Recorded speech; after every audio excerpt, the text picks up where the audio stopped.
Hey, my name is Catherine. I'm an AmeriCorps member serving with the Environmental Education Learning Corps here in Kentucky.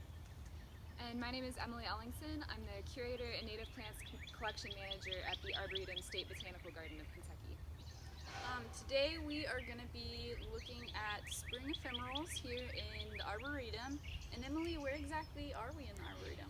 So we're in the Walk Across Kentucky, which is 80 acres of wild collected native plants, and they represent the 7 physiographic regions of Kentucky.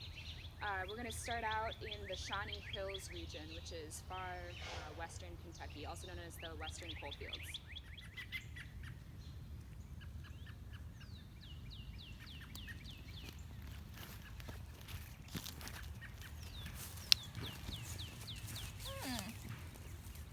What is this plant here? So that is a trillium, and it's called the sessile trillium. Ugh, it smells kind of gross. Yeah, so it smells like carrion, which is rotting flesh, essentially, or rotting, like dead animal. And plants have different tactics to attract pollinators. So this one smells like something has died, and it attracts flies and beetles. And all of the petals look like they're coming from the same part. Yeah, so they come from the same point, which is called being whorled, and they don't have a stalk on them, and that's why it's called sessile, because they're directly attached to the stem of the plant. And they all come in kind of threes, so there's 3 petals and those 3 mottled leaves. Cool, so Emily, what plant do we have right here?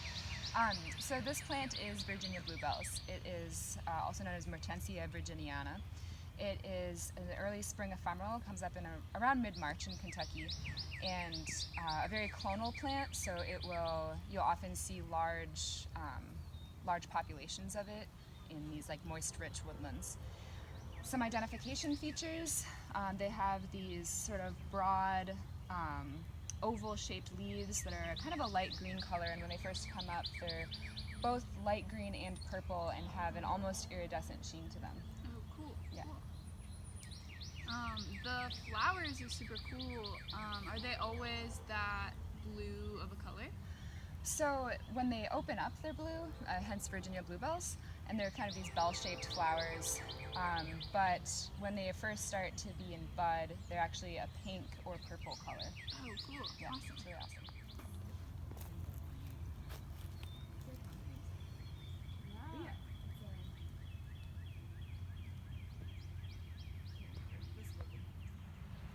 So the next plant we're going to be talking about is woody phlox, and this plant has such a bright color to it. Yeah, so the Latin name for woodland phlox is Phlox divaricata, and phlox is Greek for flame, so that's kind of the brightness of the flowers. And then divaricata means spreading out, so the flowers are sort of spread out on what we call an inflorescence. So would this plant be growing next to any of the other ones we've discussed today?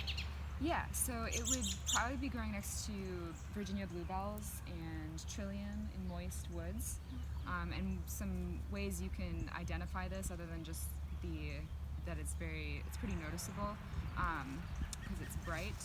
The flowers themselves are these purple lavender color, and it has a tube, and the lobes, it looks like petals, but it's actually just 5 lobes of one single, what we call a corolla.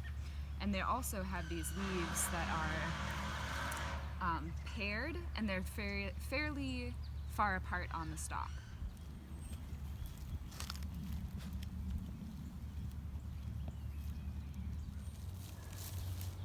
Thank you so much for watching this video today. Thanks to the Arboretum and Emily for joining us today.